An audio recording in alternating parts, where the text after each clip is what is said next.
This is Ronald Corpus Official and welcome to my vlog. And for this content, for this video, ating pag-uusapan ng isang katanungan. Paano kung hindi pa tapos ang anti-rabies vaccine at nakagat uli? Magpapa-inject ba uli ng anti-rabies vaccine? So atin po niyang sagutin. Bago ko sagutin yan ay ako po muna ay magpapakilala uli dahil ang tagal kong nag-content ng ganitong usapin. So once again, this is Ronald Corpus Official. I have the heart and advocacy of campaigning of rabies awareness. So atin ang sagutin ang isang katanungan. Paano kung hindi pa tapos ang kanyang bakuna at nakagat siya uli? So magpapabakuna ba siya uli? Ang kasagutan ay hindi na siya magpapabakuna uli. Or wala pong additional vaccine kung kayo po ay nasa under medication po ng anti-rabies vaccine. So ang kailangan lang po natin gawin ay kailangan po natin tapusin ang inyong dosage ng anti-rabies vaccine. So kailangan nyo pong sundin ang dosage na ibinigay po ng inyong doktor. At bakit hindi po kailangan ng additional na anti-rabies vaccine? It's because fresh pa po ang inyong bakuna.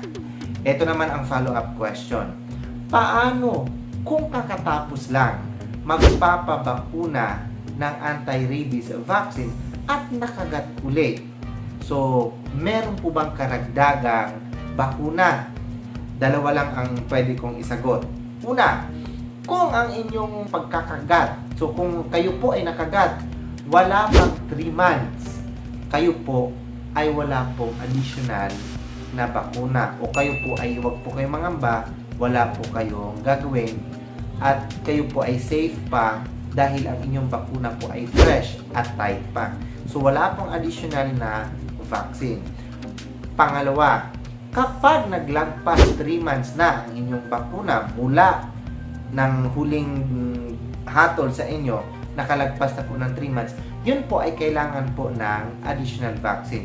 Yun po ay kailangan ng booster. As long ang inyong gamot ay valid pa, so karamihan naman sa mga gamot ngayon ay 3 or 5 years po ang validity ng vaccine. Pero pag nakagat uli, kailangan nyo po magpapa-inject kapag nakalagpas na ng 3 months. So, nakuha? Ulitin ko lang. Ang katanungan ay, paano kung hindi pa tapos ang bakuna at nakagat uli?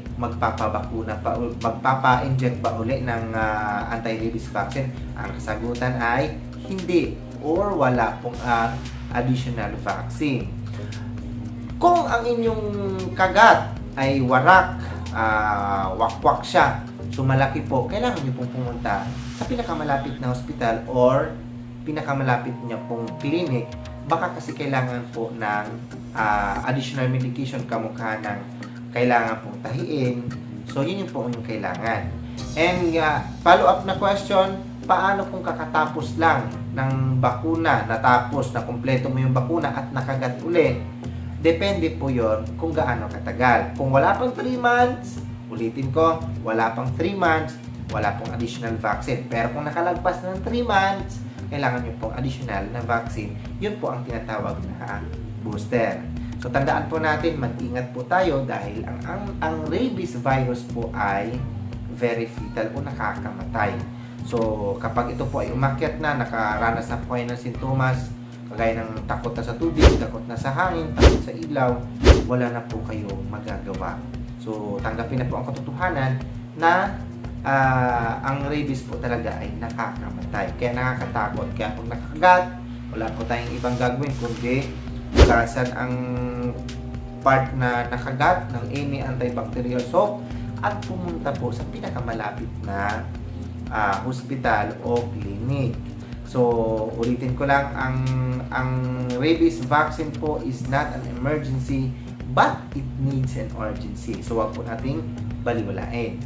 So, hindi naman siya emergency, pero kailangan po ng urgency. Urgent po, hindi, wag po ninyong baliwalain. Dahil ito po ay nakakamatay. So, yun lang. So, sana nakatulong tong video na to. Ang tagal kong hindi nag-content ng ganito. So, nagpahinga ako. So, now I'm back. So, once again, this is Ronald Corpus Official. I have the heart and advocacy of campaigning po of rabies awareness. Kung kayo po ay hindi pa nakasubscribe ng aking YouTube channel, so please subscribe to my YouTube channel. And kung nagustuhan mo yung content, so pakilike. Kung ito po ay karapat-dapat i-share, so i-share po natin para po sa kaalaman natin lahat.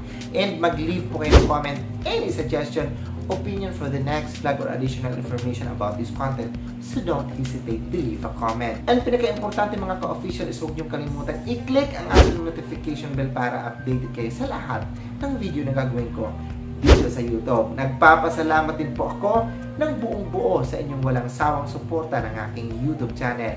I love you all and bye-bye.